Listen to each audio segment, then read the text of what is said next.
अगर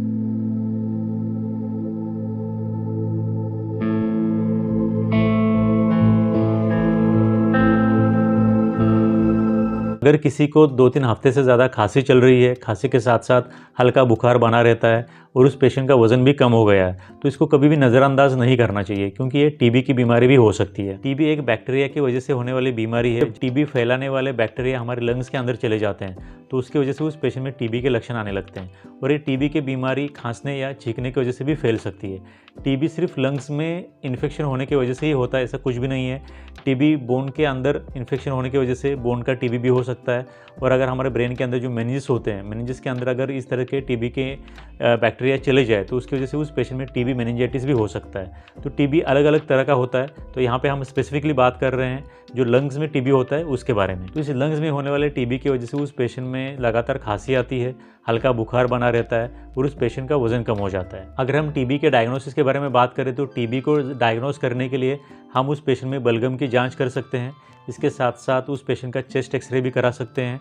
chest x ray के बाद उस पेशेंट में और एक हम टेस्ट कर सकते हैं। इस टेस्ट को CBNAAT ऐसे भी बोलते हैं। तो ये कुछ ऐसे ज़रूरी टेस्ट इस्तेमाल करके हम उस पेशेंट में टीबी की बीमारी को डायग्नोस कर सकते हैं। टीबी के लक्षणों के बारे में या फिर साइंस और सिम्टम्स के बारे में बात करें तो सबसे पहले तो उस पेशेंट में, जैसे मैंने पहले बोला, 2 या 3 हफ्ते से ज़्यादा लगातार खांसी बनी रहती है, उस पेशेंट को हल्का बुखार आता रहता है, इसके साथ साथ उस पेशेंट का वजन कम होने लगता है। बाद उस पेशेंट के बलगम में भी खून आने लगता है। बलगम में खून आने के साथ साथ उस पेशेंट को रात में पसीना आता है और उस पेशेंट को बहुत ज़्यादा थकावट या कमजोरी महसूस होती है।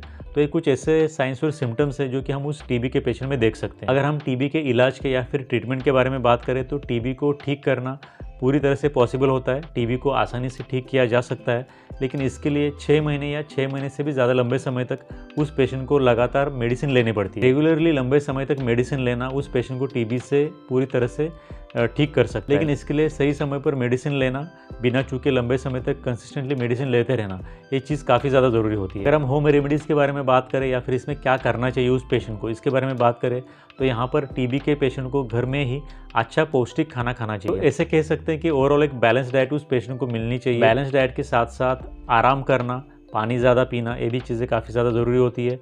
उस पेशेंट को प्रोटीन का इंटेक भी बढ़ाना चाहिए। खाने के अंदर उस पेशेंट के प्रोटीन की मात्रा ज़्यादा होनी चाहिए, और दवाई जो भी आपके डॉक्टर ने आपको बताई है और दवाई कभी भी बीच में ही बंद नहीं करनी है। सभी चीज़ें अगर आप ध्यान में रखेंगे तो टीबी से आसानी से ठीक भी हो सकते हैं। So thank you very much for watching this video till the end. Thank you very much.